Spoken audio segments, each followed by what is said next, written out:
यहाँ से गुजरते हुए उसने इस लाश को देखा।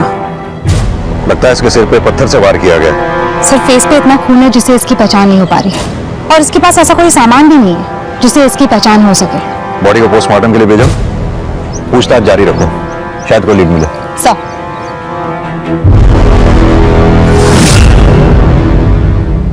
पूर्णिमा, तुम्हारा दिमाग खराब हो गया है क्या? अरे आर्या अगर ऑटिस्टिक है तो क्या उसे जीने का हक नहीं?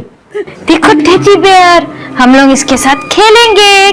तुमने ये कैसे सोच लिया कि तुम्हारे और आर्या के मर जाने से हमारी लाइफ की प्रॉब्लम्स खत्म हो जाएंगी?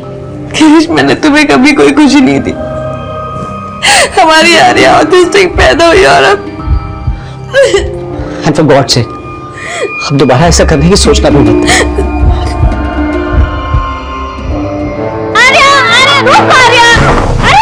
आर्या एक ऑटिस्टिक चाइल्ड थी। ऑटिज्म एक ऐसी न्यूरो प्रॉब्लम है जिसका आज तक ये नहीं पता चल पाया है कि ये होती क्यों है। ऑटिज्म के शिकार लगभग 50% बच्चे अपनी बातों को, अपनी भावनाओं को व्यक्त करना तक नहीं सीख पाते। आर्या की स्थिति भी ऐसी ही थी और उसे एहसास भी नहीं हुआ कि उसकी इसी कमी की वजह से उसकी मां पूर्णिमा ने उसकी जान तक लेने की कोशिश की। लेकिन पूर्णिमा को किस्मत ने अपनी भूल सुधारने का मौका दिया। लेकिन इस घटना का उस आदमी की हत्या से क्या कनेक्शन था जिसकी लाश पुलिस को दहीसर के डंपिंग ग्राउंड से मिली थी? सर जिस आदमी की लाश हमें दहीसर डंपिंग ग्राउंड में मिली उसका नाम बलदेव है।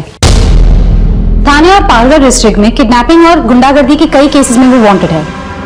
अगर बलदेव खुद एक क्रिमिनल था तो फिर बलदेव का मर्डर किसने किया होगा? सर क्राइम सीन पे तो कोई क्लू नहीं मिला, लेकिन खबरों से पता चला है कि बलदेव की मुन्ना नाम के किसी गैंग से दुश्मनी थी। मुन्ना भी अंडरग्राउंड है, हो सकता है मुन्ना ने उसका मर्डर किया हो। वांटेड क्रिमिनल बलदेव का मर्डर केस 6 महीने पहले इन्हीं सवालों के साथ बैकलॉग में चला गया था और पुलिस तब इस राज से भी अनजान थी कि उसी दौरान पूर्णिमा ने अपनी ऑटिस्टिक बेटी आर्या को जान से मारने की कोशिश भी की थी। लेकिन 6 महीने बाद मौजूदा वक्त में अब कुछ ऐसा होने वाला था जो आर्या की नियति तय करने वाला था।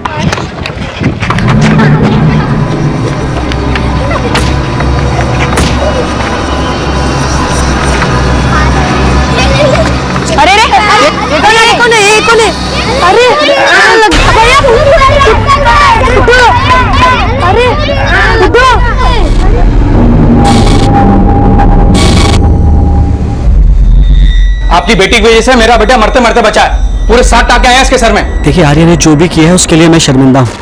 आपके बेटे के इलाज में जितना भी पैसा खर्च होगा सब मैं दूंगा, बस आप शांत हो जाइए। पहले आप अपनी बेटी को शांत कीजिए। पूरी सोसाइटी के बच्चे डरने लगे हैं उससे। या तो उसे किसी हॉस्टल में भेजो या फिर अपने घर में बंद करके रखो, समझे? नहीं तो अच्छा नहीं होगा। चल बेटा।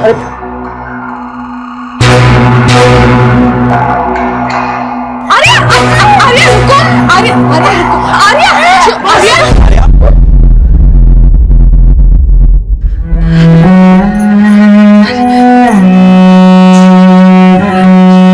आर्या, बेटा बेटा तुझे डांट के हमें भी अच्छा नहीं लगता ना, पर देखना तूने क्या किया। गिरीश, इसको बोल के कुछ फायदा है क्या? तुम जानते हो ना ये कुछ नहीं समझती।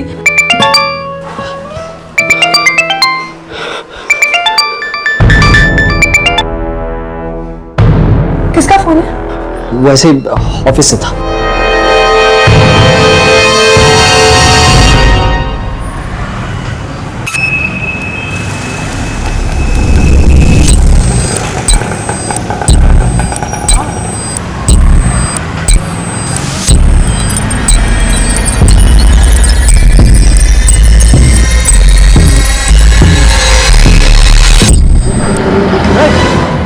ऐसे चलाते कर, ऐसे चलाते।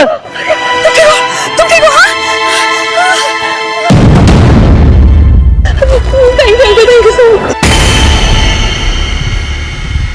पूर्णिमा, तुम्हें पता है ना कि तुम प्रेग्नेंट हो और ऐसी हालत में तुम्हें इसके पीछे दौड़ना पड़ा। अरे फिर से लापरवाही क्यों कर रही हो? इसको मार्केट लेके नहीं जाना चाहिए था।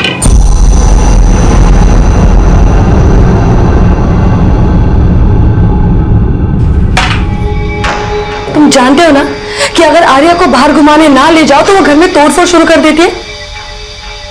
मुझे लगता है कि अब आर्या को ऑटिस्टिक बच्चों के स्कूल हॉस्टल में भेज देना चाहिए।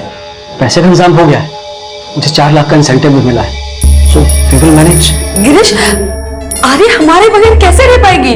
उसके फ्यूचर के लिए जरूरी है। वैसे भी इस हालत में तुम्हें अपना ख्याल रखना पड़ेगा ना। आर्यन की किसी शरारत की वजह से तुम्हें कोई हार्म हुआ तो।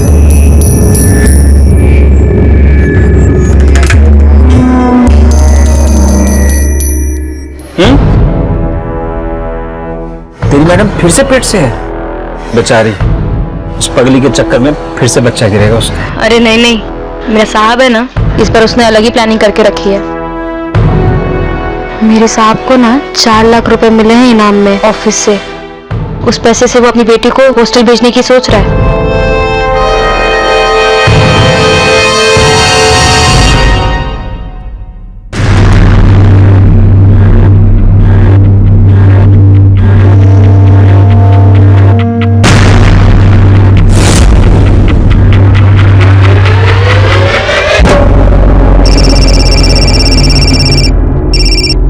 हेलो हेलो पूर्णिमा। अच्छा पूर्णिमा, एक बात सुनो, तुम आर्या को साथ लेकर तो नहीं जा रही हो ना? नहीं नहीं, मैंने राधा को कहा है आर्य के साथ रुकने को। ऑटो!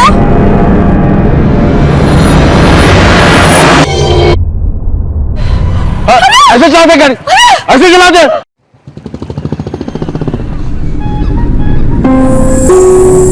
अंकल कैसे हैं आप? बेटी ठीक है तुम्हारी? हाँ अंकल ठीक है। तुम्हें पता है ये धीरज दर्शन बिल्डिंग कहाँ पर है? धीरज दर्शन, अब आप वो देखो वहां जाओगे ना तो फर्स्ट राइट लोगे। शुक्रिया बेटा। बेटा, तुम चाहो तो मैं तुम्हारी एक मदद करना चाहता हूँ। कैसी मदद अंकल? मेरी जान पहचान के एक फकीर बाबा है, बाबा फकीरुद्दीन। तुम अपनी बेटी को उनके पास लेके जाओ, उनके चमत्कार से वो जरूर ठीक हो जाएगी।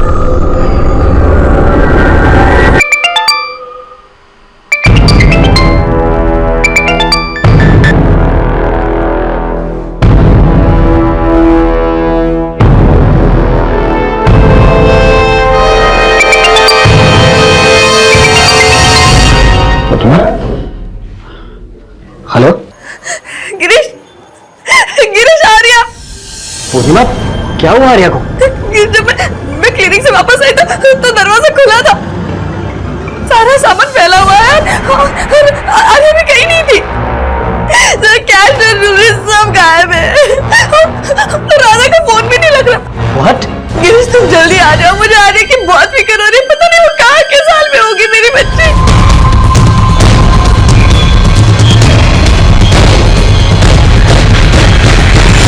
गिरीश, राधा के साथ साथ चंदन भी गायब है और उसका फोन भी नहीं लग रहा है। ये चंदन कौन है और आपका परिचय? सर, हमारी सोसाइटी की सेक्रेटरी मिस्टर प्रजापति, और चंदन हमारी बिल्डिंग का सिक्योरिटी गार्ड है। सर, जब से ये लोग आपसे मिलने गए हैं तभी से मैं चंदन को ढूंढ रहा हूँ, और जिस एजेंसी के थ्रू हमने उसे अपॉइंट किया था मैंने उन्हें भी इसके बारे में बता दिया। प्रिया, चंदन और उसकी एजेंसी की डिटेल्स ले लो। जहां जहां भी सीसीटीवी है उसकी फुटेज चेक करो। सब चलो चलो। आपका फ्लैट कौन से फ्लोर पे है? सर, 3rd फ्लोर पर। दिखाइए। एक मिनट। हाँ चंदे बोलो। सर, आर्या की मेड राधा अभी तक अपने घर नहीं पहुंची। पता चला है वो अपने मौसी के साथ यहाँ रहती थी, और मौसी ने बताया कि उन्हें भी नहीं पता कि राधा इस वक्त कहाँ पे होगी। मेड के साथ साथ बिल्डिंग के सिक्योरिटी गार्ड का भी फोन बंद है। उस गार्ड और उसकी एजेंसी की डिटेल्स में तुम्हें मैसेज करवाता हूँ, उसके बारे में ही पता करो। और हाँ, एक कांस्टेबल को राधा के घर के बाहर रुकने को बोलो। Okay sir. चलिए। वैसे क्या क्या सामान चोरी हो गया? सर, लॉकर में 4-4.25 लाख कैश था और 2-2.5 लाख के गहने थे। लेकिन एक बात बताइए, आपकी मेड राधा और बिल्डिंग के सिक्योरिटी गार्ड चंदन का फोन एक साथ बंद हुआ, चक्कर क्या है? सर, हमें कोई आइडिया नहीं है। हमें तो राधा पर पूरा ट्रस्ट था। मुझे तो अभी भी यकीन नहीं हो रहा कि राधा ऐसे कुछ कर सकती है। सर, अगर मेरी बच्ची नॉर्मल होती ना तो मैं उसे जरूर अपने साथ क्लिनिक ले जाती। लेकिन आर्या, अरे बेटा सुनो ना, देखो सर, आर्या को हैंडल करना बहुत ही मुश्किल होता था। अगर मैं प्रेग्नेंट ना होती तो मैं उसे अकेला छोड़कर कभी नहीं जाती। सर, सुबह 11 बजे से इस बिल्डिंग के किसी भी सीसीटीवी कैमरे में फुटेज रिकॉर्ड नहीं हुआ है, क्योंकि सारे सीसीटीवी कैमरा के रिकॉर्डर्स बंद किए गए थे। मिस्टर प्रजापति, आप इस बिल्डिंग के सेक्रेटरी हैं। आप सुबह से इस बिल्डिंग के सिक्योरिटी गार्ड चंदन को ढूंढते रह गए। आपने ये नहीं देखा कि सीसीटीवी के रिकॉर्डर्स बंद हैं? नहीं सर, मैंने चेक नहीं किया। जरूर उस चंदन ने ही रिकॉर्डर बंद किया होगा, इसलिए उसका फोन भी बंद आ रहा है।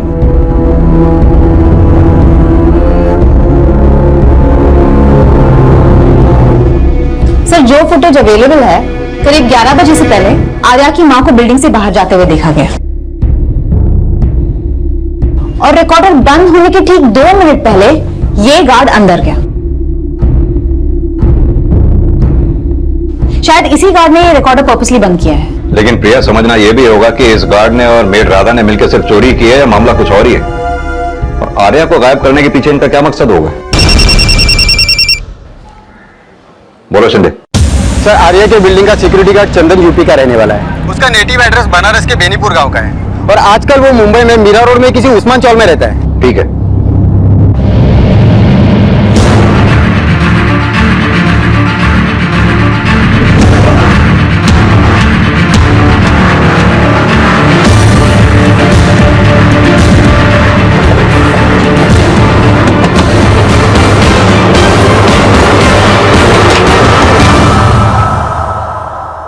साहब, चंदन ड्यूटी भी है तो अपना बैग भी पैक करके ले गया साहब। कुछ बता के गया था? क्या कांड करने वाला है आज वो? साहब, इस बारे में हमें कुछ नहीं पता, लेकिन हाँ, उसका राधा के साथ चक्कर जरूर चल रहा था सर।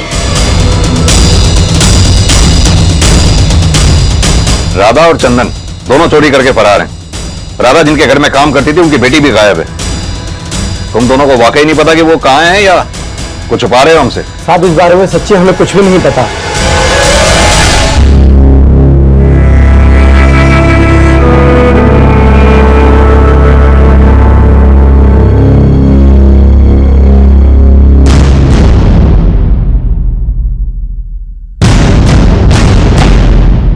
फोन नहीं उठा रहा हूं, तुम्हें समझ में नहीं आ रहा? नहीं, मैं तुमसे बात नहीं कर सकता हूं। अरे नहीं आ सकता तुमसे मिलने।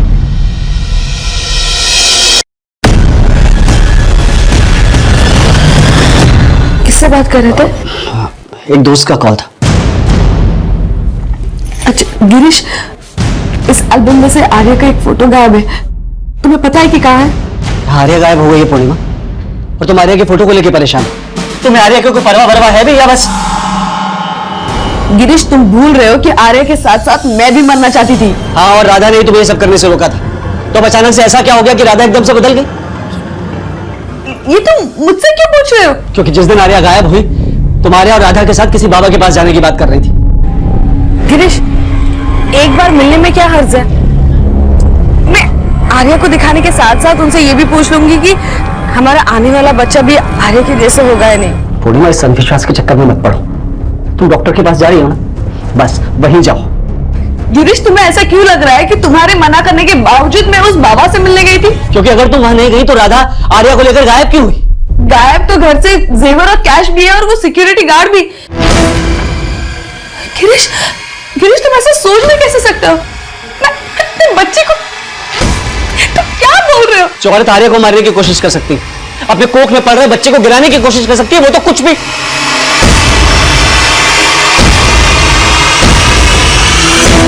ये बिल्डिंग का सिक्योरिटी गार्ड चंदन यूपी का रहने वाला है। यूपी पुलिस को राधा, चंदन और आर्या तीनों की डिटेल्स भेजो। मुंबई से बाहर जाने वाले सभी रास्ते, रेलवे स्टेशन, बस स्टैंड, सभी पे अलर्ट कर दो। राधा और चंदन का मोबाइल नंबर और फोन का IMEI नंबर भी ट्रेस करने की कोशिश करो। Yes sir. आर्या के साथ क्या हुआ होगा, इसका पता लगाने के लिए एक तरफ राधा और चंदन की तलाश की जा रही थी और आर्या की रेजिडेंशियल सोसाइटी में और आसपास में पूछताछ की जा रही थी। पुलिस जब राधा की मौसी से मिली तो सामने आया राधा और चंदन का अफेयर। लेकिन आर्या के घर चोरी करने के साथ साथ उनका आर्या को गायब करने का मकसद क्या था?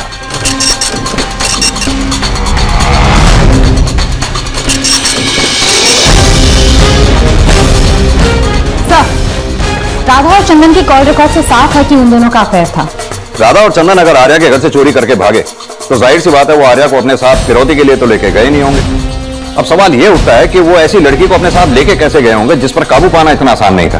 सर, उस दिन जो कुछ भी हुआ सीसीटीवी कैमरा में फुटेज कैप्चर नहीं हुआ क्योंकि रिकॉर्डर बंद किया गया था। और आर्या के बिल्डिंग और उसकी सोसाइटी के आसपास पूछताछ करने के बाद भी राधा, चंदन और आर्या को विटनेस करने वाला कोई भी सामने नहीं आया। और सर, ना ही यूपी पुलिस ना कहीं और से इन तीनों के बारे में कोई भी लीड मिला है। हो सकता है प्रिया ये दोनों मुंबई में ही कहीं छुपे हों।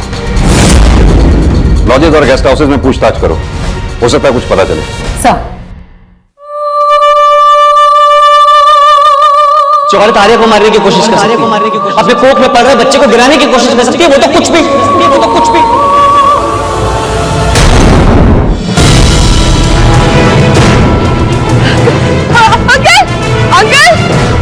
Uncle uncle uncle. और इस सबसे अनजान पुलिस को मेड राधा और सिक्योरिटी गार्ड चंदन के एक लॉज में छिपे होने का पता चला है।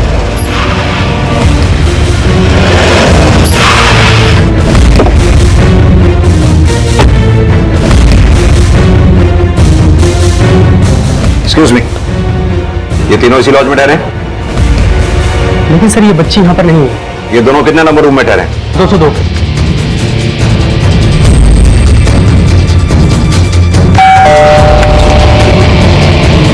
पाटिल लेके चलो सर। मनीषा लेके चलो सर।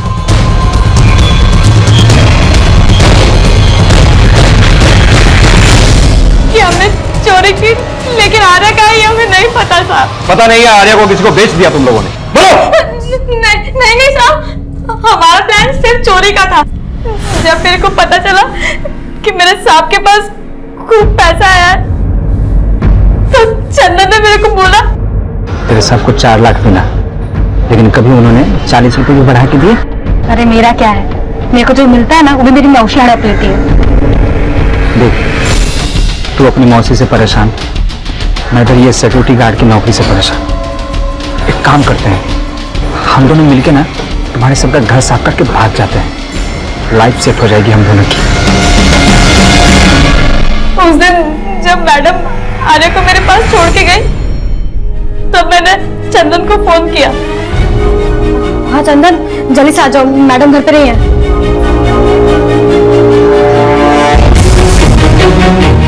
साहब, जैसे ही मैडम बिल्डिंग से निकली, मैं भाग के सीसीटीवी रूम में गया और रिकॉर्डर ऑफ कर दिया। फिर उनके फ्लैट पे गया था।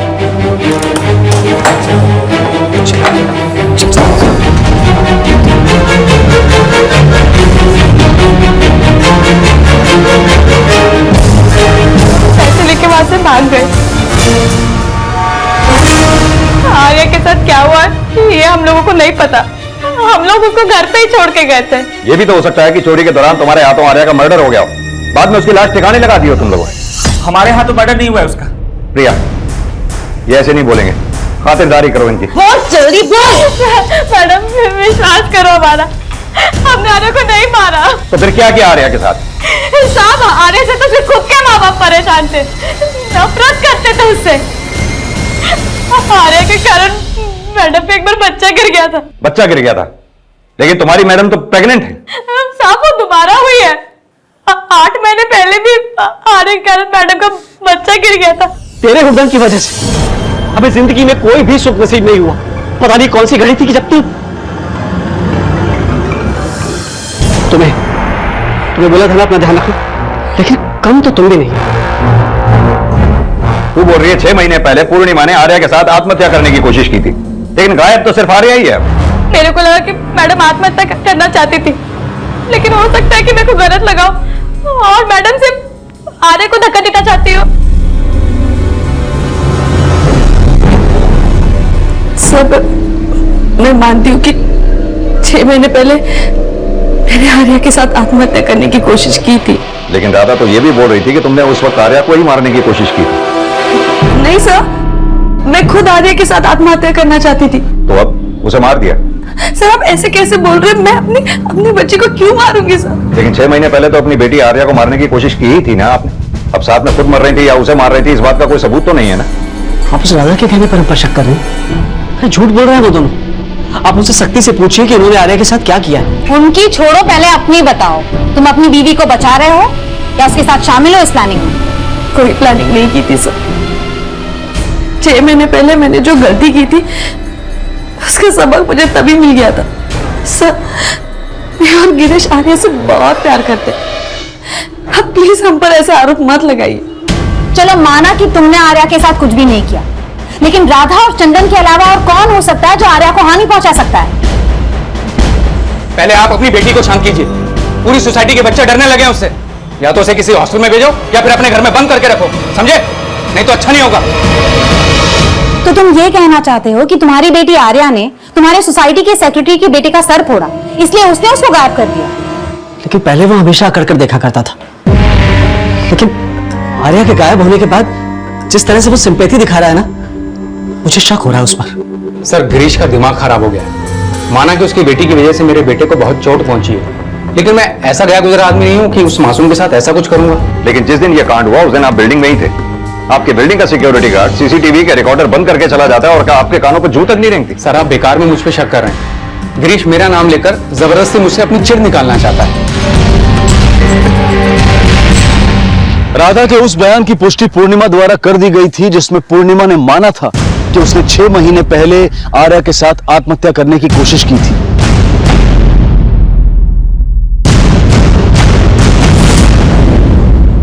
लेकिन उसने आर्या के साथ आत्महत्या करने की कोशिश की थी या फिर सिर्फ आर्या को मारने की कोशिश की थी, यह सवाल अब भी बना हुआ था। पूर्णिमा की सफाई और गिरीश द्वारा सोसाइटी सेक्रेटरी प्रजापति पर शक जताने के बाद आर्या मिसिंग केस में एक के बाद एक कई सस्पेक्ट नजर आ रहे थे, लेकिन आर्या किस अपराध का शिकार हुई थी यह अब तक रहस्य बना हुआ था और बहुत जल्द इस केस में एक नया एंगल सामने आया। सर, मैंने आर्या के पेरेंट्स गिरीश और पूर्णिमा की एलिबाई चेक की। जब आर्या गायब हुई तो गिरीश अपने ऑफिस में था और पूर्णिमा क्लिनिक में। सर, गिरीश के कॉल रिकॉर्ड्स के मुताबिक पिछले 6 महीने से उसकी कोई सुमन नखवा नाम की औरत से बातें चल रही है।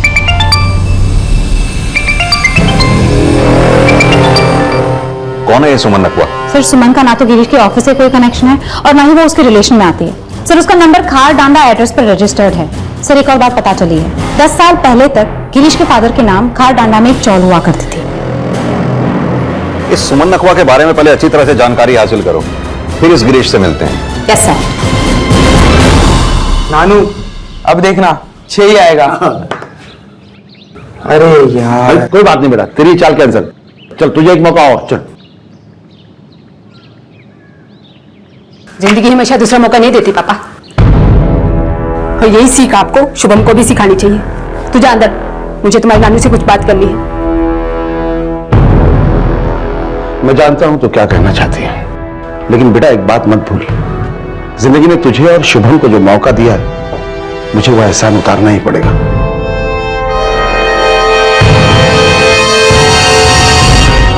पूर्णिमा, कहाँ जा रही हो तुम? 12 बजे डॉक्टर से अपॉइंटमेंट है हमारा। जानती हूँ, 11 बजे तक वापस आ जाऊँ। लेकिन चाह कहाँ रही हो?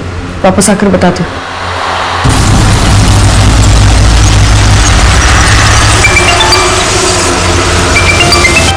सुमन। Hello. Hello hello Girish, Girish वो मुझे जान से बात देगा गिरीश। अरे सरे, दरवाजा खोलना है। प्लीज प्लीज मुझे आके ले जाओ यहाँ से प्लीज। मेरा दम घुटने लगा है गिरीश। सर, ये सुमन का फोटो है। सर, मैंने सुमन और गिरीश के बारे में कुछ बातें पता की है। 10 साल पहले सुमन और गिरीश का अफेयर था, लेकिन गिरीश की शादी पूर्णिमा से और सुमन की शादी बाबू नखवा से हो गई थी। कॉल रिकॉर्ड से साफ जाहिर है कि फिलहाल इनके बीच में लगातार पिछले 6 महीने से बातें चल रही है। माना कि ये दोनों पिछले 6 महीने से एक दूसरे से बातें कर रहे हैं, लेकिन प्रिया, इस बात का आर्या के गायब होने से क्या कनेक्शन हो सकता है?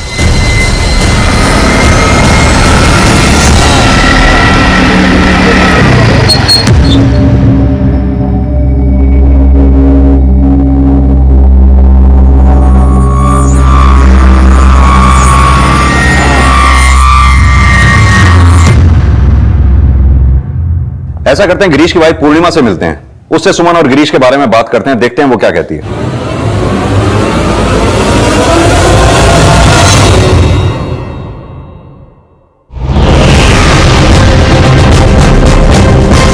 सर, मैं भी कई घंटों से पूर्णिमा का वेट कर रहा हूँ, मेरा फोन भी नहीं उठा रही।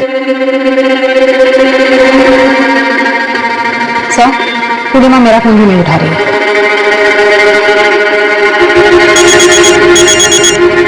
हेलो।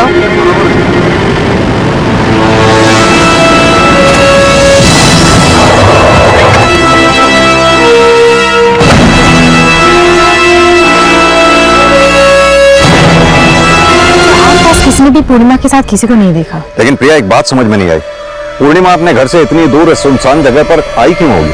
सर, गिरीश ने तो बोला कि पूर्णिमा ने उसे कुछ बताया नहीं, लेकिन मुझे लगता है कि गिरीश को पता था पूर्णिमा यहाँ आने वाली है। सर, शायद आर्या का गायब होना और पूर्णिमा के मर्डर का कनेक्शन दोनों गिरीश और सुमन की लव अफेयर से जुड़ा हुआ है। कि गिरीश और सुमन दोनों को थाने लेकर आओ। Yes sir. क्या? पूर्णिमा का मर्डर? पूर्णिमा ही नहीं, हमें तो लगता है आर्या का भी मर्डर हो चुका है। सर, ये आप क्या? हैरान मत हो, सीधी तरह से यह बताओ कि अपनी बेटी और बीवी को रास्ते से हटाने के लिए किसको हायर किया? सर क्या बोल रहे हैं आप? सर मैं अपनी पत्नी और बच्ची का मर्डर क्यों करवाऊंगा? सुमन को पाने के लिए। चुप रहने में कोई फायदा नहीं है सुमन। हमें पता चल चुका है कि तुम्हारा और गिरीश का अफेयर था अपनी अपनी शादियों से पहले ही। सिर्फ अफेयर नहीं था मैडम, मैंने और गिरीश ने एक दूसरे से शादी भी की थी। सुमन का भाई राघव हमारे रिश्ते के खिलाफ था क्योंकि मेरी जात अलग थी। लेकिन 10 साल पहले मैंने और सुमन ने भागकर शादी कर ली, लेकिन सुमन के भाई ने हमें ढूंढ निकाला।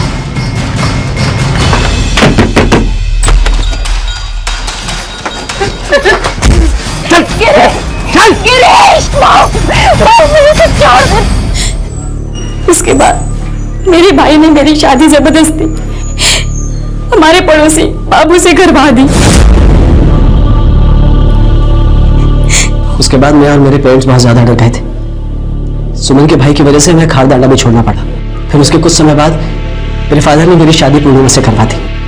पिछले 10 साल से मैं अपने शराबी पति के जुल्म सह रही हूँ। उसके मार खा के भी उसके लिए कमाना पड़ता है मुझे। मैं सेल्स गर्ल हूँ, ऑफिस जाके प्रोडक्ट्स बेचती हूँ। इसी सिलसिले में 6 महीने पहले मेरी दोबारा गिरीश से मुलाकात हुई और फिर उसके बाद मेरी और गिरीश से अक्सर मुलाकातें होती थी। सर मेरी बुजदिली की वजह से ही सुमन ने ये दिन देखे। मैं अपने गिल्ट में सुमन के साथ अपने दुख दर्द बांटने लगा और फिर पता ही नहीं चला कि कब धीरे धीरे हम लोग फिर से करीब आ गए। उस दिन के बाद मैंने सुमन को अवॉइड करना शुरू कर दिया, लेकिन सुमन ने मुझे फोन करना नहीं छोड़ा। मैं मानता हूं सर मैंने सुमन के साथ इंसाफ नहीं किया, लेकिन मैंने कभी सपने में भी अपनी पत्नी पूर्णिमा और आर्या को छोड़ने का नहीं सोचा। और आप कह रहे हैं कि मैंने उन दोनों का मर्डर किया? तुमने नहीं मरवाया तो हो सकता है सुमन ने पूर्णिमा को मरवाया हो। हाँ ये सच है कि मैं गिरीश को अपनी जिंदगी में वापस लाना चाहती थी, लेकिन मैंने वो सब कुछ नहीं किया। हाँ ये सच है कि मैं गिरीश को अपनी जिंदगी में वापस लाना चाहती थी, लेकिन मैंने वो सब कुछ नहीं किया। नहीं सर, मुझे नहीं लगता कि सुमन ऐसा कर सकती है। तुमने नहीं ऐसा किया, सुमन ने नहीं ऐसा किया, तो फिर कौन है जिसने आर्या को गायब किया और बाद में पूर्णिमा का मर्डर कर दिया? सर मुझे लगता है ये काम किसी और ने करवाया है। सर एक बात थी जो मैं आपको बताना चाहता था। कैसी बात? सर कुछ दिन पहले आर्या की जान एक आदमी ने बचाई थी। उसके बाद पूर्णिमा अक्सर उस आदमी से बात करने लगी थी, और जिस दिन आर्या के गायब होने की खबर आई उस दिन तो पूर्णिमा आर्या को लेकर उस आदमी के साथ किसी बाबा से मिलने जाने वाली थी। कौन सा आदमी, कौन सा बाबा? सर मैंने आज तक उस बाबा को देखा ही ना, उस आदमी को। पूर्णिमा मुझे उस आदमी के बारे में अक्सर बताती थी। सर मुझे लगता है कि उस दिन भी पूर्णिमा उसी आदमी से मिलने गई होगी। देखो गिरीश, और कहानी नहीं। अब मैं कहानी नहीं बना रहा हूं सर, पर मुझे इतना पता है कि पूर्णिमा उस आदमी को अंकल कहकर बुलाती थी। पुलिस ने जब गिरीश के बयान की पुष्टि की तो पूर्णिमा के उस बुजुर्ग के साथ में देखे जाने के बयान सामने आए और फिर उस अनजान शख्स का स्केच बनवाया गया।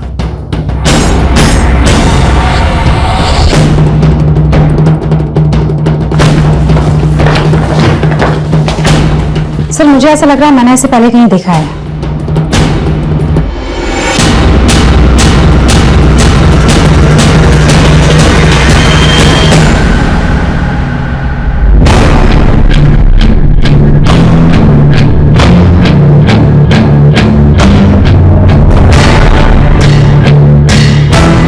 सर ये फोटो स्केच के साथ मैच कर रही है। सर ये विनोबा है, बलदेव का ससुर।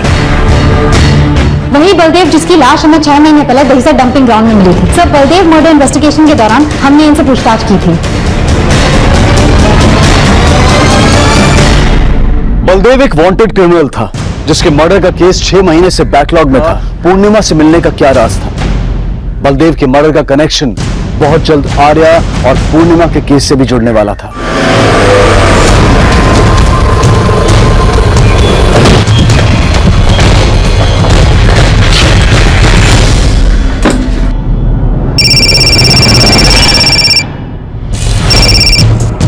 हाँ भैया बोलो। सर विनोबा के घर पे ताला लगा हुआ है। आसपास पूछताछ करने के बाद ये पता चला कि विनोबा, उसकी बेटी और उसका नवासा तीनों पूर्णिमा के मर्डर के बाद ही यहां से गए हैं।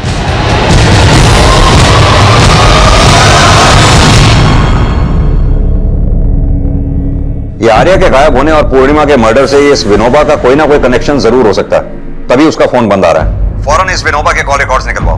पता लगाने की कोशिश करो कि इस वक्त वो हो कहां सकता है। सर, पुलिस ने विनोबा की तलाश शुरू कर दी और जल्द ही विनोबा से जुड़ा एक और राज सामने आया।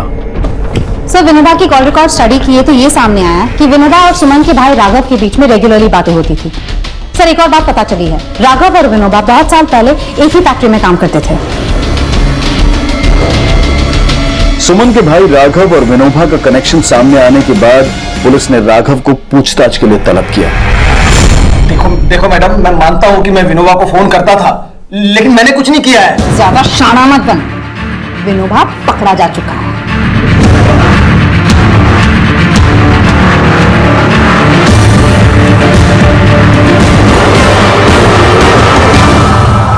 साहब, मैंने जो कुछ भी किया राघव के कहने पर ही किया। 6 महीने पहले मैंने तेरे पे एहसान किया था काका, अब तेरी बारी है उसे चुकाने की। तो मैंने अपनी जिंदगी में चींटी तक नहीं मारी और तुम मुझसे खून करने के लिए कह रहे हैं? कर तो मैं भी सकता हूँ काका, पर क्या है ना कि मेरी बहन है इसलिए मेरे पे शक जाएगा और करना तो पड़ेगा ही। तेरी नवासी और तेरी बेटी के लिए मैंने भी तेरे दामाद को मारा था। तो बलदेव की हत्या राघव ने की थी? बलदेव ने मेरी बेटी और नवासी की जिंदगी नर्क बना रखी थी। वो पैसों की खातिर उनको बेचना चाहता था। अगर राघव बलदेव को ना मारता तो आज रश्मि और शुभम न जाने कहाँ होते। बलदेव के मर्डर के बदले मैं विनोबा से गिरीश की बेटी और बीवी को मरवाना चाहता था, ताकि सुमन और गिरीश फिर से एक हो सके। 10 साल पहले तूने ही उनको अलग किया था और अब वापस उनको। मैं अपनी वही गलती सुधारना चाहता था, क्योंकि सुमन मुझे हमेशा कोसती थी। राखी के तोहफे तो ले आए, पर तेरे जैसे भाई को राखी बांध के मुझे मिला क्या? गिरीश से अलग करके एक बेवड़े से शादी करवा दी तूने मेरी। इनका क्या करूं मैं? क्या करूं? मैं चाह के भी सुमन की जिंदगी सुधार नहीं सका। फिर मुझे एक दिन पता चला कि गिरीश और सुमन आपस में फिर से मिलने लगे हैं। मुझे लगा कि अगर मैं गिरीश की बेटी और बीवी को मार दूंगा तो गिरीश सुमन को फिर से अपना लेगा। मैंने राघव को मर्डर करने से मना कर दिया था, लेकिन उसके कहने पर मैं आर्य और पूर्णिमा को उसके पास ले जाने का प्लान बनाया। मेरी जान पहचान के एक फकीर बाबा है, बाबा फकीरुद्दीन। तुम अपनी बेटी को उनके पास लेके जाओ, उनके चमत्कार से वो जरूर ठीक हो जाएगी। पूर्णिमा मेरे साथ चलने के लिए तैयार थी, लेकिन उसके पति ने उसे मना कर दिया था। पूर्णिमा के जाने के बाद मैंने देखा कि आर्य की नौकरानी उनकी बिल्डिंग के गार्ड के साथ कहीं जा रही है। मैंने सोचा आर्य घर में अकेली होगी, लेकिन तभी मैंने देखा कि आर्य खुद बिल्डिंग से बाहर आ रही।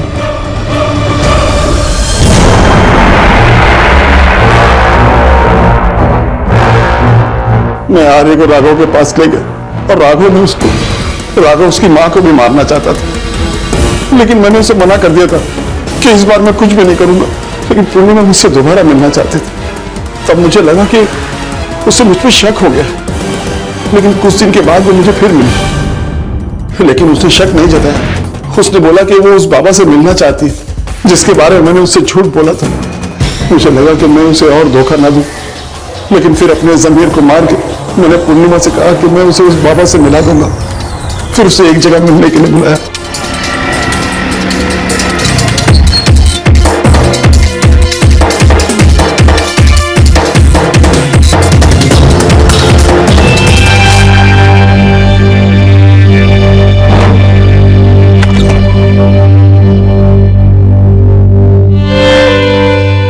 हमारी परेशानियां, आने वाली कल की चिंताएं कभी कभी हमारी सोच को इतना कमजोर बना देती हैं कि हम बिना सोचे समझे उनका हल ढूंढने के लिए ऐसी गलतियां कर बैठते हैं जिनके लिए हमें पछताने का भी मौका नहीं मिलता।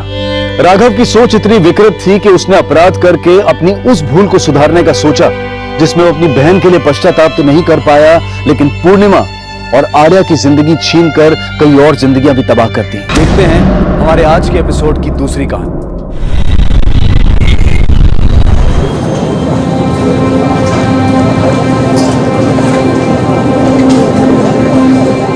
यार हमें ये सब कुछ देखकर ना चक्कर आ रहा है। मतलब इतनी सारी सेक्शंस है, इसमें सब कुछ मिक्सअप हो रहा है। हम कल क्या लिखेंगे एग्जाम्स में? हमारे घर चल, हम 2 नोट्स दे देंगे। और सुन ना, तुझे पता है मेरी टेंशन में कितनी भूख लगती है। आंटी को फोन करके बोल देना गोभी की सब्जी बना जैसे उस दिन बनाई थी।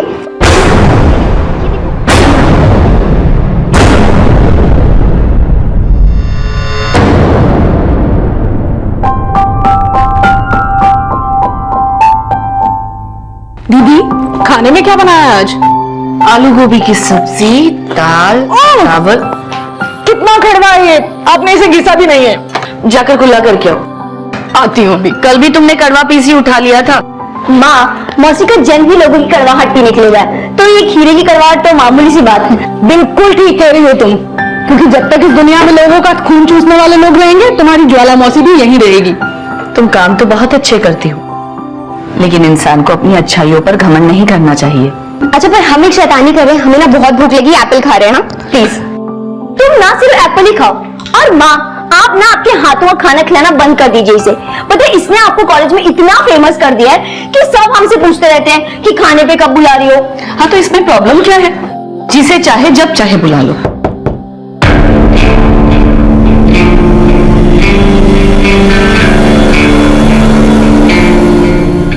अनिरुद्ध, तुम यहाँ? वो पायल, हमें तुम्हारे न्यू अमेंडमेंट्स के नोट चाहिए थे, क्या तुम दे सकती हो? बट अनिरुद्ध, हमें और संजना को भी उस नोट में से रिवीजन करनी है। ओके, सॉरी, हम तुम्हें फोन करके नहीं आए। अनिरुद्ध, बेटा आए हो तो खाना खा के जाओ। नहीं आंटी, हम घर से खाकर आए हैं। बाय। अरे, अब आप इतना कह रही तो खा लेते हैं थोड़ा सा। आ जाओ।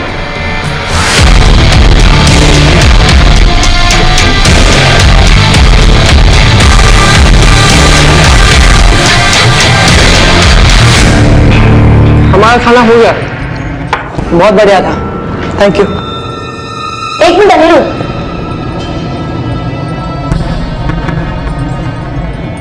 अनिरुद्ध, तुम्हें नोट्स चाहिए थे, लेकिन तुम?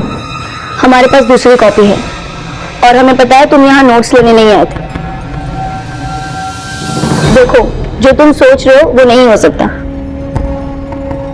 तो बेहतर इसी में है कि तुम ये सब सोचना बंद कर दो। हमें हमारी पढ़ाई पे कंसंट्रेट करने दो, और तुम भी अपनी पढ़ाई पे कंसंट्रेट करो।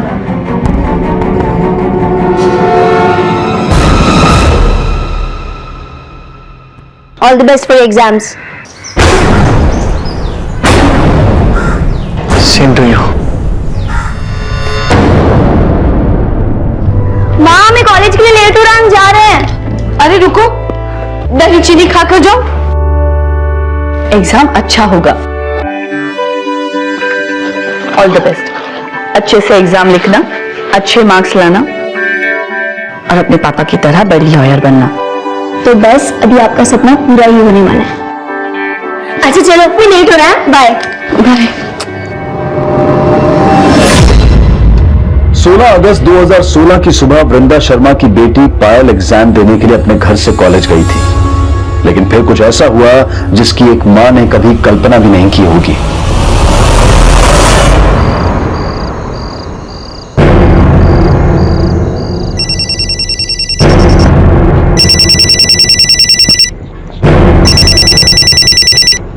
हेलो जी आंटी। हेलो संजना, पायल है तुम्हारे साथ? नहीं, वो तो कब का घर चली गई। क्या? वो अब तक घर नहीं पहुंची, और उसका फोन भी नहीं लग रहा। क्या पायल अब तक घर नहीं पहुंची?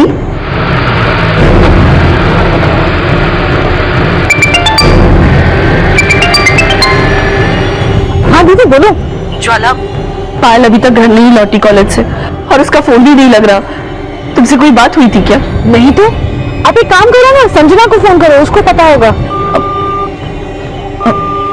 संजना का ही फोन आ रहा है, हम बात करते हैं। ठीक है दीदी। हाँ बोलो बेटा।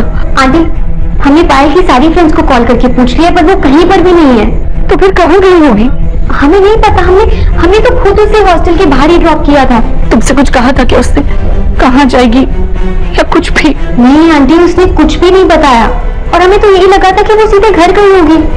अच्छा ठीक है।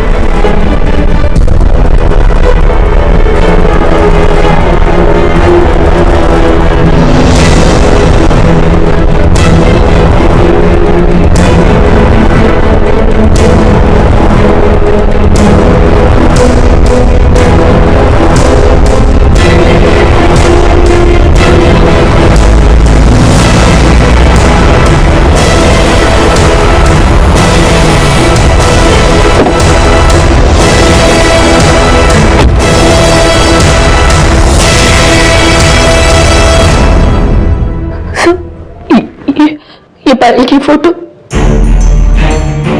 आशीष, पायल के हॉस्टल और घर तक के रास्ते के बीच सभी जगह पूछताछ करवाओ। सर जल्दी पता लगाइए ना, बहुत फिक्र हो रही है। हम अपनी तरफ से पता करने की पूरी कोशिश करते हैं। हो सकता है पायल खुद ही वापस आ जाए। जैसा कि आपने कहा कि 8 बजे वो हॉस्टल से घर के लिए निकली थी, अभी सिर्फ 11:30 ही हुए हैं। और फिर जैसे ही हमें उसकी खबर मिलती है हम आपको इन्फॉर्म करते हैं। 16 अगस्त की रात पायल की मिसिंग रिपोर्ट पुलिस के सामने आई और पुलिस ने पायल की तलाश शुरू कर दी। पायल के सही सलामत मिल जाने के इंतजार का एक एक पल एक मां को अंदर ही अंदर डर और खौफ से भर रहा था, लेकिन अब उसका इंतजार एक दर्दनाक पल का साक्षी बनने वाला था।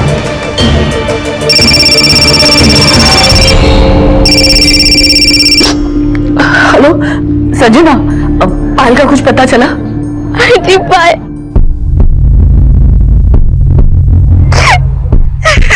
सजना रो क्यों रही हो? बताओ ना पायल को क्या हुआ, कहाँ है वो?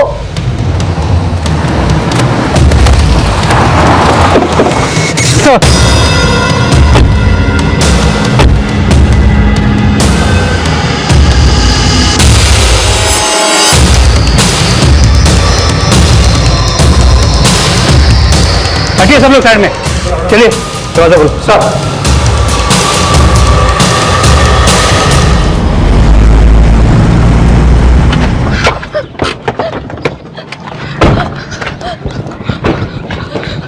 सर ये तरुण का रूम है। सुबह मैंने विंडो से यहाँ लास्ट टाइम ही देखी। तरुण कहां पर है? सर कल रात को हमने तरुण को हॉस्टल से जाते देखा था। उसका घर पास में ही है सर, लेकिन रहता हॉस्टल में है।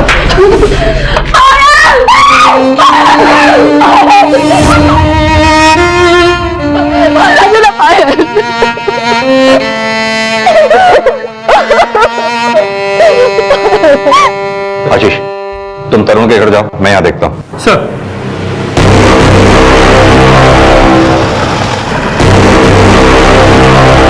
तरुण, बहुत हो गई तेरी मनमर्जी, अब हॉस्टल में रहना बंद कर।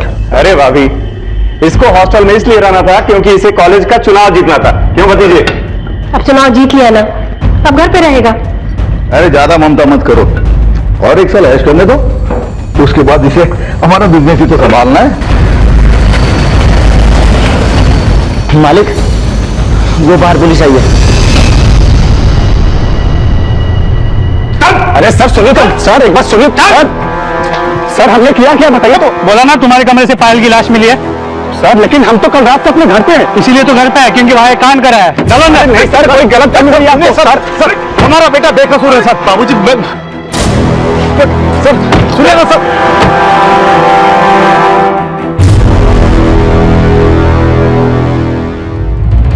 सर कल तरुण और पायल का बहुत बड़ा झगड़ा हुआ था। बिल्कुल अच्छा लड़का नहीं है वो, हमसे भी हमेशा बदतमीजी करता है। संजना संजना संजना रुको रुको। देखो, दिगांत को तो हम कॉलेज इलेक्शन में बर्बाद कर दी और तुम अभी भी उसको भाव दिए जा रही हो। और वैसे भी तुम्हारी जात का तो है नहीं, फिर क्यों परेशान हो रही हो? तुम्हारी तरह घटिया सोच नहीं है ना हमारी। और वैसे भी हम जात पात में नहीं, प्यार में भरोसा करते हैं। पैसे के दम पे इलेक्शन तो जीत लियो तुम, लेकिन पैसे से संजना का प्यार नहीं खरीद सकते तुम।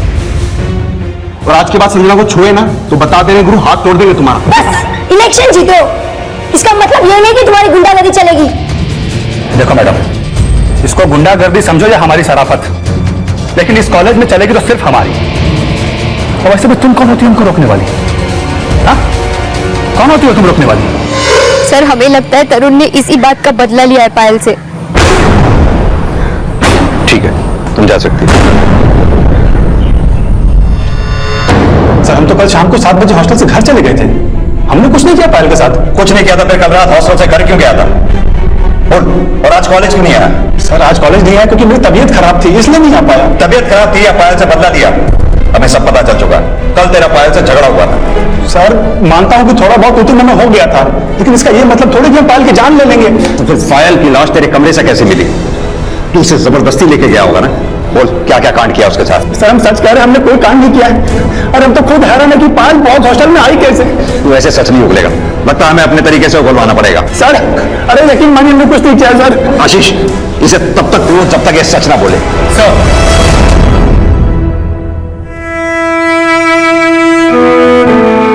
अच्छे से एग्जाम लिखना, अच्छे मार्क्स लाना और अपने पापा की तरह बड़ी लॉयर बनना। तो बस अभी आपका सपना पूरा ही होने वाला है। चलो मम्मी, लेट हो रहा है, बाय बाय।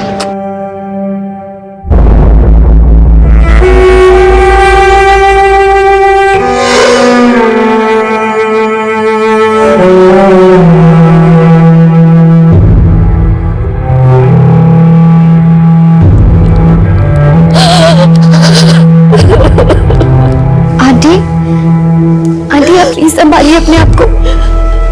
कैसे संभाले बेटा, जिसके लिए जी रहे थे अब वो ही नहीं रही। जी करता है कि खुद को खत्म कर दे। आंटी प्लीज प्लीज ऐसी बातें मत कीजिए। आपको याद है जब हमारी मम्मी गुजरी थी तो आपने पायल ने हमें संभाला था, हमें हौसला दिया था, और आप ऐसी बातें कर रही हैं। और आप हमेशा कहती है ना कि हम आपकी बेटी हैं, तो बस हम हमेशा रहेंगे आपके साथ।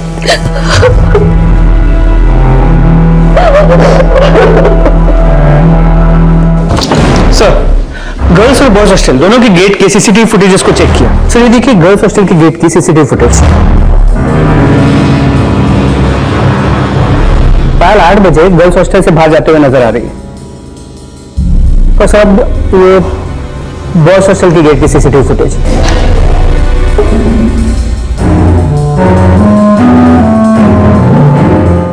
शाम 7 बजे तरुण बॉयज हॉस्टल से निकलता हुआ नजर आ रहा है और रात 8 बजे के बाद इसकी मोबाइल की लोकेशन इसके घर की थी। और सर बॉयज हॉस्टल के गेट के सीसीटीवी फुटेज में कभी भी पायल अंदर आते हुए नजर नहीं आ रही है। तो फिर पायल बॉयज हॉस्टल पहुंची कैसे? सर, अशोक अवस्थी का लॉयर आया है सर, अशोक के बेटे तरुण की जमानत के पेपर लेकर।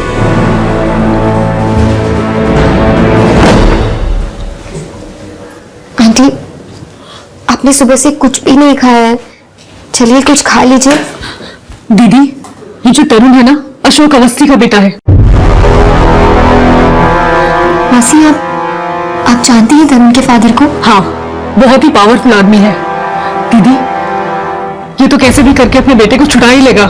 ऐसे कैसे छुड़ा लेगा? जब तक तरुण को फांसी नहीं हो जाती हम चैन से नहीं बैठेंगे। ठीक है, जल्दी आना।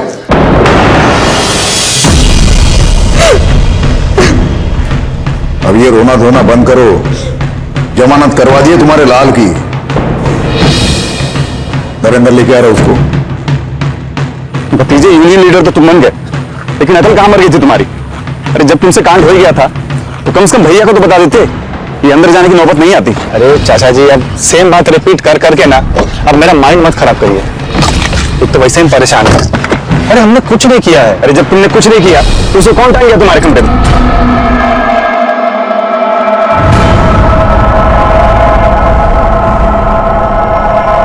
आने दो तरुण को, उल्टा टांग के मारेंगे उस नालायक को। आज तक हमारे नाम पर एक दाग नहीं लगा, उस नालायक की वजह से एक झटके में। अब क्यों कोस रहे हो उसे? मैंने तो पहले ही कहा था इतनी छूट मत दो, तब तो एक नहीं सुनी। अरे हमें क्या पता था कि पढ़ाई की बजाय गुंडागर्दी करने लगेगा।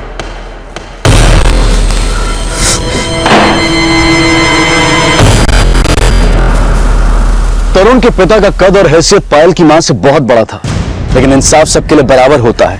ये केस एक मां के ऐसे ही संघर्ष से जुड़ा था जहां वो अपनी बेटी को इंसाफ दिलाने के लिए बड़ी से बड़ी लड़ाई लड़ने को तैयार थी। लेकिन क्या पायल की वाकई में हत्या हुई थी या फिर उसने आत्महत्या की थी? ये सवाल भी इस केस में उठने वाले थे। और यह भी अब तक राज बना हुआ था कि पायल के बॉयज हॉस्टल में आने की आखिर वजह क्या थी।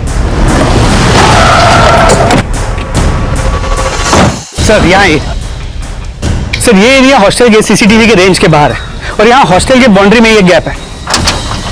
सर ये देखिए, यहाँ से हॉस्टल के लड़के देर रात चोरी छुपे हॉस्टल के अंदर आते जाते रहते थे और इसके बारे में हॉस्टल की अथॉरिटीज को पता नहीं था, क्योंकि कुछ लड़के इस गैप को इस शीट से ढक के रखते थे। हो सकता है कि पायल भी इसी गैप से हॉस्टल के अंदर आई है। लेकिन पायल इस रास्ते हॉस्टल में क्यों आएगी? तो हो सकता है इसका जवाब तरुण के पास। तरुण शाम 7 बजे हॉस्टल से निकला था, फिर अपनी एलिबाई बनाने के लिए शायद वो अपने घर गया, अपना फोन वहां रखा और पायल को लेके इसी गैप से हॉस्टल के अंदर आया और उसे मार दिया। लेकिन आशीष, पायल की तरुण से बनती नहीं थी, तो फिर वो तरुण के साथ हॉस्टल में क्यों आएगी? ये भी तो हो सकता है कि पायल हॉस्टल में किसी और लड़के से मिलने आई हो या फिर पायल को कोई और लेकर आया हो। जो तरुण को पायल की हत्या के जुर्म में फंसाना चाहता हो।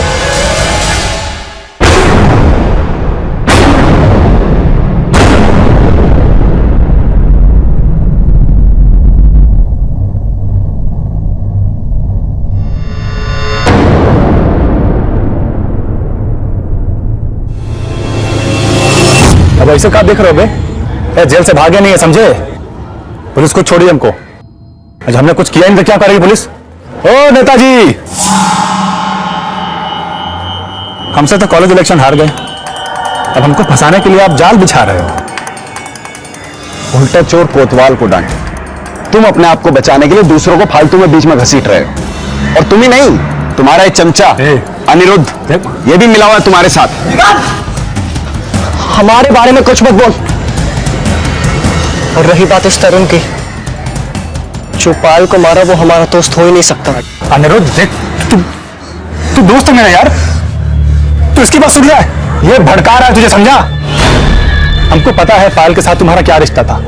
अरे हम क्यों मारेंगे पायल को यार? हमको पता था, इसलिए हम उस दिन भी चुप थे। और वैसे भी तुम कौन होती हो हमको रोकने वाली? हाँ, कौन होती हो तुम रोकने वाली? हम कौन होते? बहुत जल्द तुम्हें पता चल जाएगा।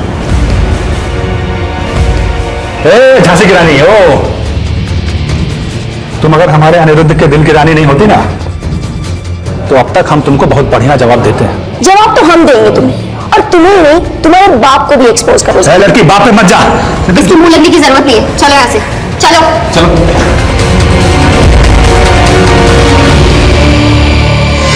समझा? इसलिए हम उस दिन चुप हो गए थे। अनिरुद्ध, अनिरुद्ध मेरी बात तो सुन।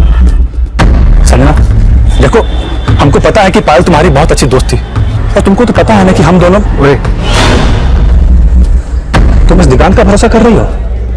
अरे ये हमारे साथ नहीं, तुम्हारे साथ भी गेम खेल रहा है। चल यहाँ से। देखो, तुम्हारी असलियत बहुत अच्छे से जानते हैं हम।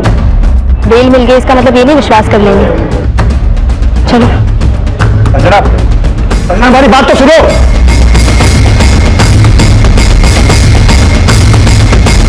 अपने तरुण को छोड़ के अच्छा नहीं किया, उसी ने हमारी बेटी को मारा है। देखिए, उसे कोर्ट ने जमानत दी है, लेकिन वो पूरी तरह से बरी नहीं हुआ है। अब भी हमारे शक के दायरे में है। फर्क सिर्फ इतना है कि हमारे पास उसके खिलाफ कोई सबूत नहीं है। हाँ, तो आप सबूत ढूंढिए ना। हमें यकीन है कि उसी ने हमारी पायल को मारा है। लेकिन हमें एक बात समझ में नहीं आ रही कि पायल बॉयज हॉस्टल में करने क्या गई होगी। उसका तरुण के साथ झगड़ा था, तो जाहिर सी बात है उसके पास या उसके साथ तो गई नहीं होगी। ऐसा भी तो हो सकता है ना कि उसे वहां जबरदस्ती ले जाया गया हो। नहीं, हमें पायल की बॉडी पे किसी भी तरह के फिजिकल असॉल्ट के निशान नहीं मिले हैं। हमें नहीं लगता उसके साथ कोई जबरदस्ती की गई हो। लेकिन ऐसा भी तो हो सकता है पायल शायद बॉयज हॉस्टल में किसी और लड़के से मिलने गई हो, या किसी लड़के से उसका अफेयर हो। नहीं सर, ऐसा कुछ भी नहीं है। उसका ध्यान सिर्फ पढ़ाई में था।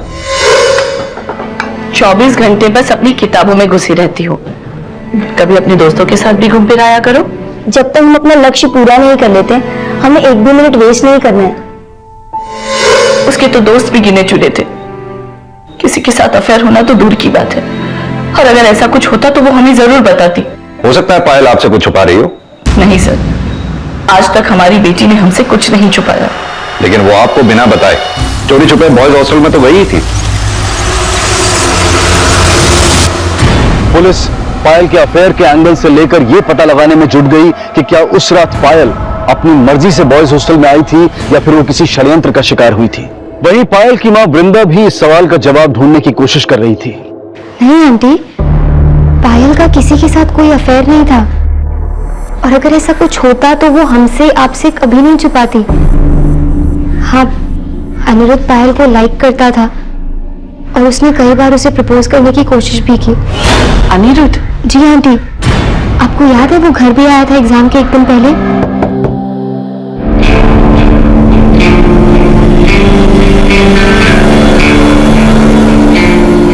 अनिरुद्ध, तुम यहाँ? वो पायल, हमें तुम्हारे न्यू अमेंडमेंट्स के नोट चाहिए थे। हमें और संजना को भी उस नोट में से रिवीजन करना है।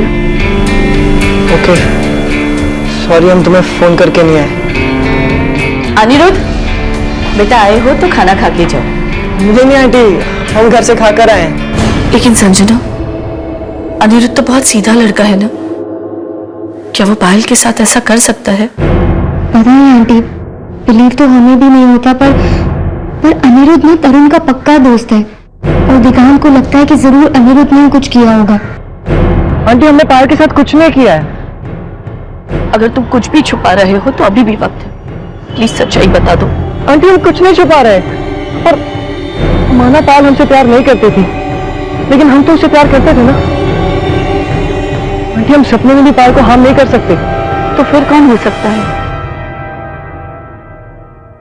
तरुण? वो तो तुम्हारा ही दोस्त है ना? माना तरुण हमारा दोस्त है, लेकिन जब से पायल की मौत का पता चला हमने उसे बात करना छोड़ दिया। और आंटी, जैसे ही हमें तरुण के खिलाफ कोई भी एविडेंस मिलता है, हम सबसे पहले आके आपको बताएंगे।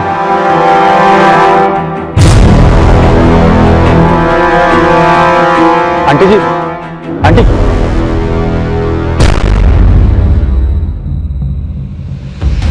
तो पता है कि आप हमारे पे शक कर रहे हैं, लेकिन आप हमारा यकीन मानिए, हमने नहीं, पायल को किसी और ने मारा है, और हमको ये भी पता है कि वो कौन है। कौन है वो? अभी नहीं, बस एक बार हमारा शक पक्का हो जाए, फिर हम आपको बताएंगे कि वो कौन है। बस आप कल तक का इंतजार कीजिए।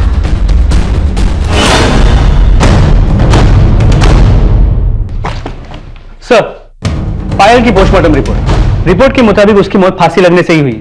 लगता है किसी ने पर्पसली पहले उसका गला घोटा और फिर उसे पंखे से लटका दिया। मौत का वक्त करीब रात के 9 बजे के आसपास है।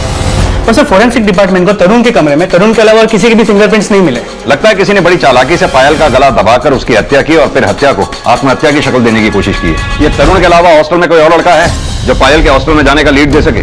सर, पूछताछ के दौरान पायल का किसी के साथ कोई एफआईआर होने की बात सामने नहीं आई, लेकिन हॉस्टल में एक लड़का रहता है अनिरुद्ध। उस अनिरुद्ध ने पायल को प्रपोज भी किया था, लेकिन पायल ने उसे रिजेक्ट कर दिया। तो हो सकता है बदला लेने के लिए उसी ने पायल को मारा। और सर, अनिरुद्ध इस तरुण का बहुत अच्छा दोस्त भी है। इस अनिरुद्ध को थाने बुलाओ, देखते हैं ये क्या कहता है। सर, अरे इसी दिन के लिए पैदा किए थे तुमको कि अपने बाप का नाम मिट्टी में मिला दो।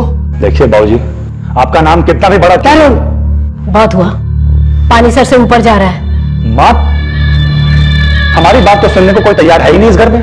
तो ऐसा करते हैं ना, हम भी घर छोड़ के चले जाते हैं, सारा टंटा एक बार में खत्म हो जाएगा। तरुण, क्या बचपना कर रहा तू? अरे छोड़ जाना जी, कहीं नहीं जाएगा तू। नरेंद्र, जाने दे इसको।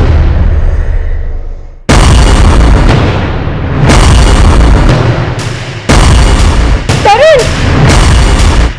रोकिए ना उसको, ये क्या कर रहे हैं आप?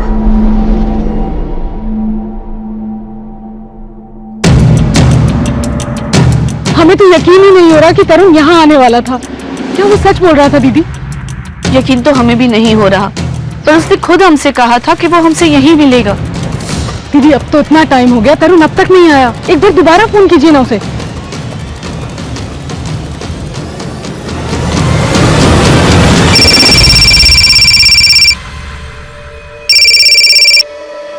हाँ तिवारी, बोलो। सर, अनिरुद्ध कॉलेज में नहीं था और उसका फोन भी नहीं लग रहा था, तो मैं उसे ढूंढने उसके हॉस्टल आया, लेकिन वो हॉस्टल में भी नहीं है।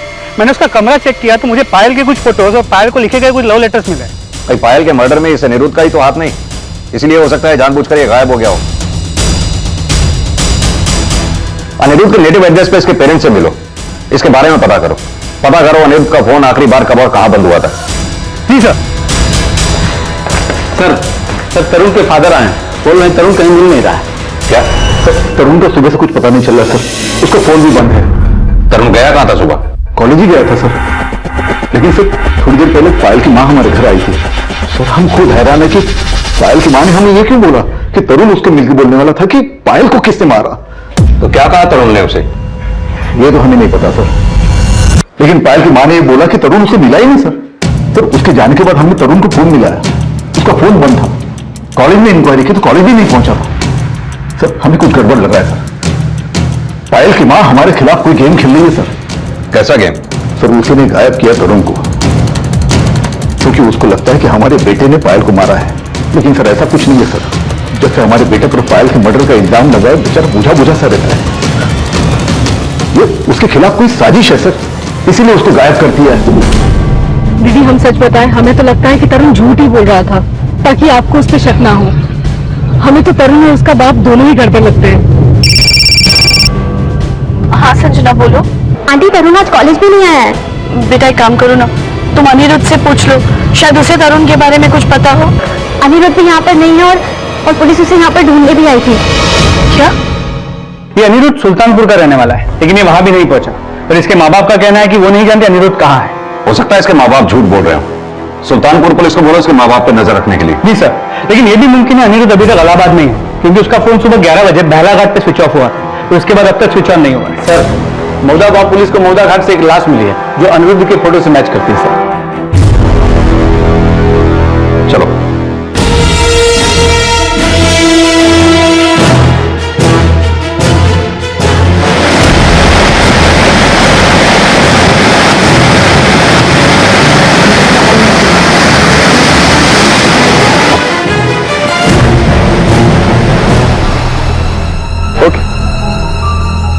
Sir, ambulance on the way है।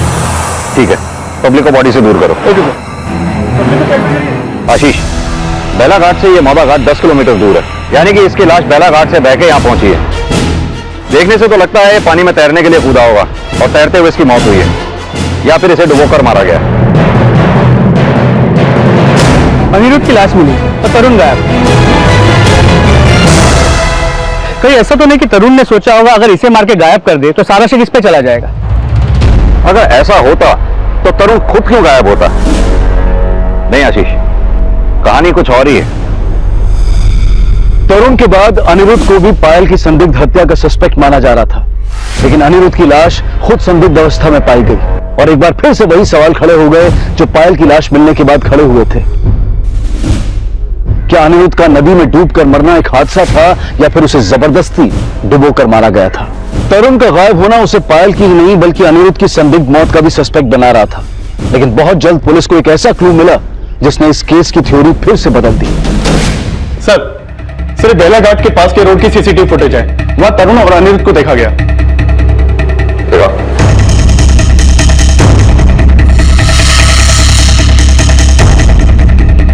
तो ये तरुण की बाइक है जो हमें बेला घाट के पास मिली है। लेकिन इन दोनों के साथ ये तीसरा लड़का कौन है?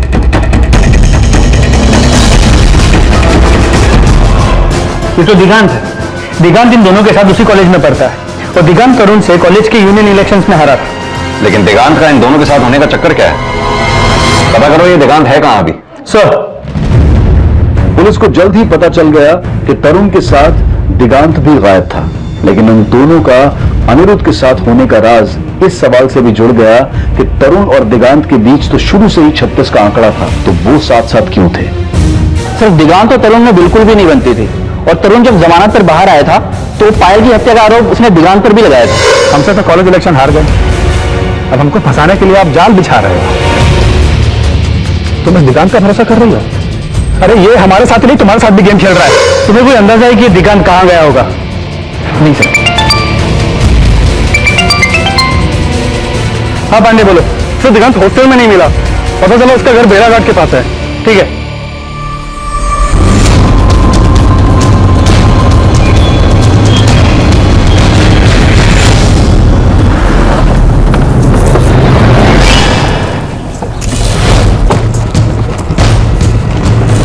सुनिए, दिगांत के पिता आप ही हैं? हाँ साहब, हम ही दिगांत के पापा हैं।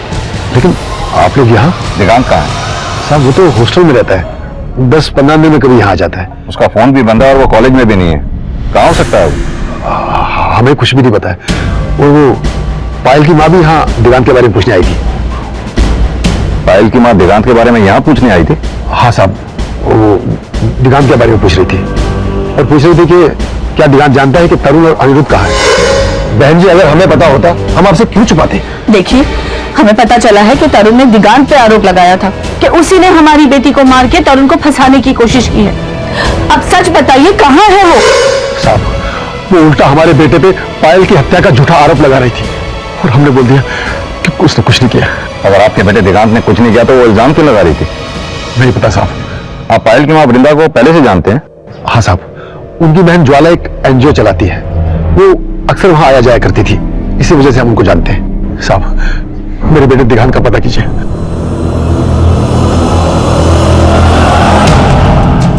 तो तरुण के बाप का कहना है कि तरुण पायल की मां से मिलने वाला था और इससे पहले वो दिग्गान के घर पे होके आई थी।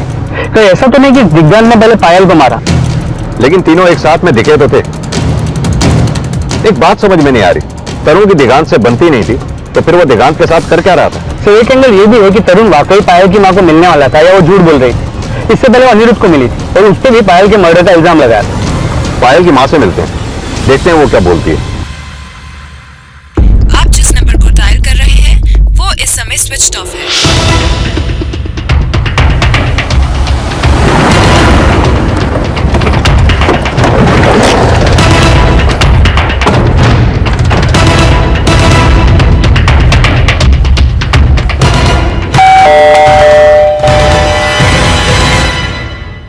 जी हाँ सर, तरुण ने हमें वहां मिलने बुलाया था, पर जब वो वहां नहीं पहुंचा तो हम उसके घर चले गए। तरुण क्यों मिलने वाला था आपसे? जी वो बताने वाला था कि पायल को किसने मारा। किसने मारा? वही तो वो बताने वाला था सर, लेकिन पता नहीं वो कहाँ गायब हो गया। गायब तो तरुण भी है और दिगांत भी, और हमें पता चला है कि कल तक आप अनिरुद्ध और दिगांत दोनों को पायल की हत्या का दोषी बता रही थी, और उससे पहले सिर्फ तरुण को पायल की हत्या का दोषी बता रही थी आप। सर इन तीनों में से ही किसी ने हमारी बेटी को मारा है, वरना वो तीनों गायब क्यों होते? लेकिन अनिरुद्ध की तो लाश मिली है हमें। क्या? जी। तरुण और दिगांत कहां पर हैं ये पता है आपको? सर हमें कैसे पता होगा? क्योंकि अनिरुद्ध भी उनके साथ था। कहां गए हैं वो दोनों? सर हमने कहा ना, हमें कुछ नहीं पता। ठीक है। हाँ ठीक है, अब ये रोना बंद करो। हम पता करने की कोशिश कर रहे हैं ना कहां कुमार लाल।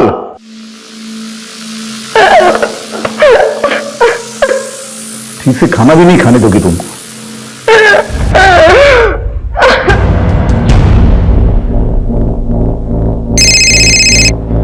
हाँ भाई साहब। भाई साहब के बच्चे, ये बता अपडेट क्या है? अपडेट बहुत खराब है भाई साहब, पुलिस को अनिरुद्ध की लाश मिली है।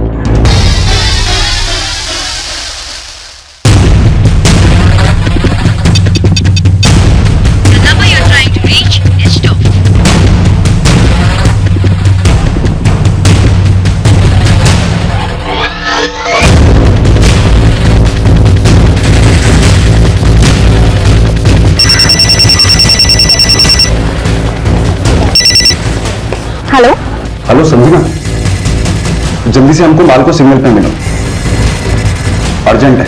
हाँ ठीक है, पर तुम हमें वहां क्यों बुला रहे हो? हमने कहा ना।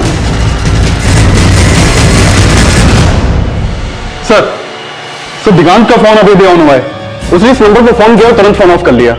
कौन सी लोकेशन पे उसका फोन ऑन हुआ था? मार्कोस कुंज। मार्कोस कुंज सर, वहां तो तरुण का पार्टी ऑफिस है। तो हो सकता है तरुण और दिगांत दोनों भाई हो। वहां चलते हैं, तब तक तुम ये पता करो इस नंबर पे दिगांत ने कैसे बात की थी। Okay sir. Hello aunty. Sanjana कहाँ हो तुम? आंटी हम मालकोस सिग्नल पर जा रहे हैं। वहां क्यों जा रही हो?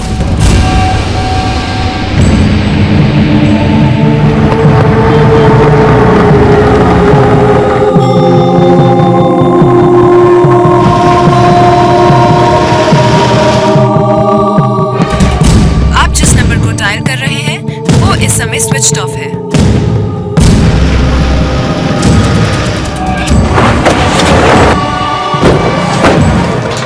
आशीष ताला तोड़ो। यादव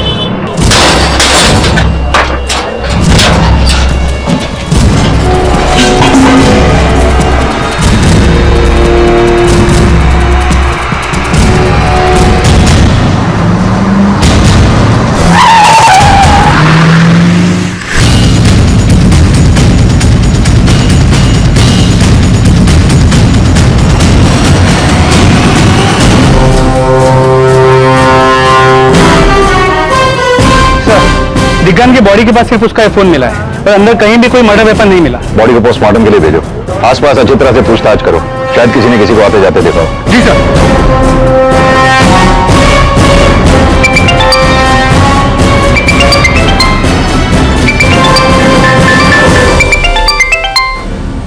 जी दीदी, ज्वाला संजना अब तक घर नहीं पहुंची और उसका फोन भी स्विच ऑफ आ रहा है। प्लीज हॉस्टल जाकर देखो ना, कहीं वो वहां तो नहीं चली गई। दीदी पर संजना तो आपके पास घर पे आके रहने लगी थी, तो फिर हॉस्टल क्यों चली जाएगी? हाँ तो हमने कब कहा कि वो हॉस्टल रहने चली गई है? उसका फोन नहीं लग रहा इसलिए हमें फिक्र हो रही है। दीदी कहीं तरुण ने तो उसे गायब नहीं कर दिया? ज्वाला तरुण भी तो गायब है ना, उसका किसी को कुछ पता नहीं चल रहा। दीदी तरुण को तो जरूर उसके बाप ने ही गायब किया होगा। आप जानती नहीं है वो क्या चीज है? मेरे एनजीओ में उसके खिलाफ बहुत सारे केसेस चल रहे हैं। उसके बहुत सारे लोगों के साथ बहुत बड़े बड़े इश्यूज है। दीदी कहीं संजना के साथ भी तो उसने कुछ।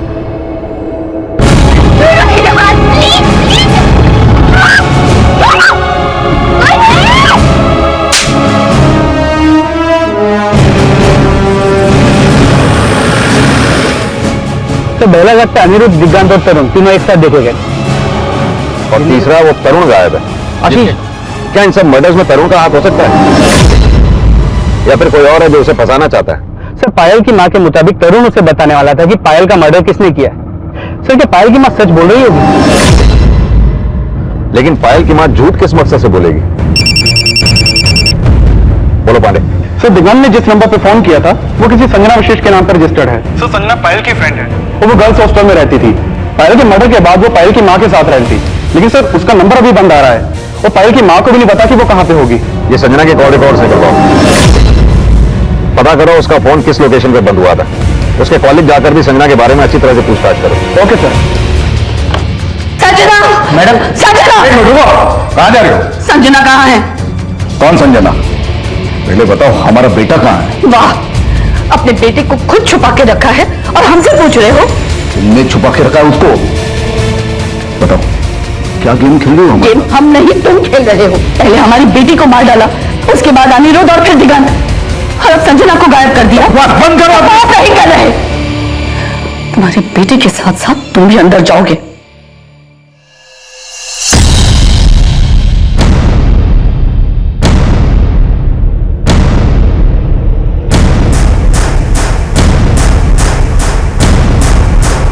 संजना के गायब होने के बाद पुलिस संजना से जुड़ी इंफॉर्मेशन जुटाने लगी। वहीं तरुण के पार्टी ऑफिस में तरुण के पिता पर भी तरुण को छिपाने का शक खड़ा हुआ। साहब वो पुलिस स्टेशन से फोन आया आपके लिए।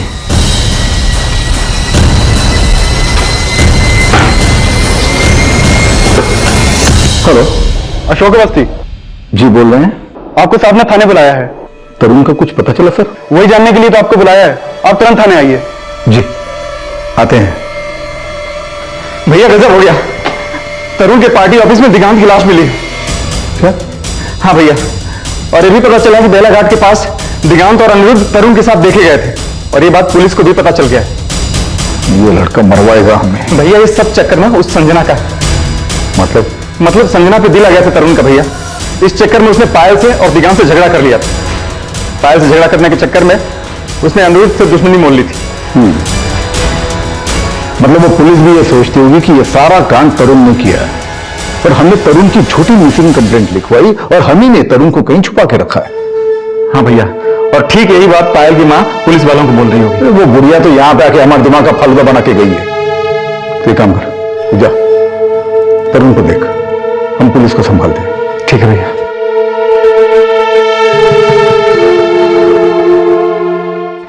सर दिगांत की पोस्टमार्टम रिपोर्ट के मुताबिक उसकी मौत मल्टीपल स्टैबिंग की वजह से हुई, जबकि उसके पेरेंट्स का कहना है कि वो बहुत अच्छा तैराक था। अनिरुद्ध को पानी में डुबो के मारा, पायल की हत्या को आत्महत्या की शक्ल देने की कोशिश की, लेकिन दिगांत को मारने से पहले टॉर्चर क्यों किया गया ये बात समझ में नहीं आई।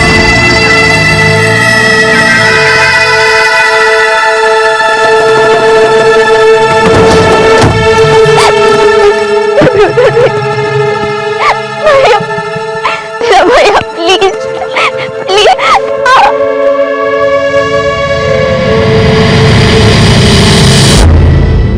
संजना की किडनैपिंग किस मकसद से की गई? क्या इस सब में तरुण का ही हाथ था या फिर इसमें कोई और भी इन्वॉल्व था? क्या इन सभी केसेस का आपस में कोई कनेक्शन था या फिर राज कुछ और ही था? इन सभी सवालों के जवाब हमें मिलेंगे कल रात 11 बजे इस केस के दूसरे और आखिरी भाग में। अब मैं अनूप सोनी आपसे विदा लेता हूं, फिर मुलाकात होगी। तब तक अपना और अपने परिवार का ख्याल रखें और देखते रहें क्राइम पेट्रोल डायल 100। सबक एक को सीख हम सबको। जय हिंद। इस तरह के और भी एपिसोड देखने के लिए हमारे चैनल को सब्सक्राइब करें और बेल आइकन दबाना ना भूलें।